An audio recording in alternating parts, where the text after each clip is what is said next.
Breaking news है नाज़रीन, असां शेयर कयो पिया डहर की भरसां गाबर में हिक ॿिए पुठियां ज़ोरदार धमाकनि जा आवाज़ ॿुधाया विया आहिनि। ज़ोरदार धमाकनि बाद इलाइक़े में ख़ौफ़ वारो माहौल छाइजी वियो आहे। माण्हू घरनि ताईं महदूद आहिनि। अपडेट्स हासिल कंदासीं। खेजू मां असांजे reporter Abdul Ghaffar sir join कयो आहे। अब्दुल गफ़ार, आगाह कजो इन हवाले सां वटि कहिड़ा अपडेट्स आहिनि?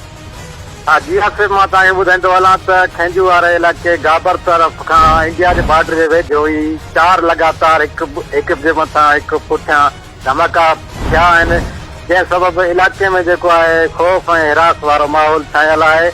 जॾहिं त इहे धमाका जेके आहिनि मीरपुर माछेलो, घोटकी, रौंती, उॿाड़ो ऐं टिनि जायुनि ते ॿुधा विया ऐं किथां वरी इंडिया तरफ़ां मोकिलियल ड्रोन बि ॾिठा विया आहिनि। इलाइक़े वासियुनि जो ड्रोन बि ॾिठा आहिनि।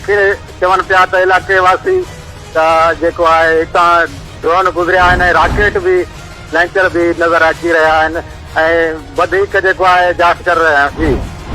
ठीकु आहे, अब्दुल गफ़ार शर इन हवाले सां तमामु तर सूरत खां आगाह कयो आहे। डहर की भरसां गाबर वारे इलाइक़े में हिक ॿिए पुठियां ज़ोरदार धमाकनि जा आवाज़ ॿुधा पिया आहिनि। मीरपुर माथिलो, डहर की, खानपुर महर, जरवार, घोटकी, रौंती समेत ज़िले घोटके जे अक्सर इलाइक़नि में ज़ोरदार धमाकनि जा आवाज़ ॿुधा विया आहिनि।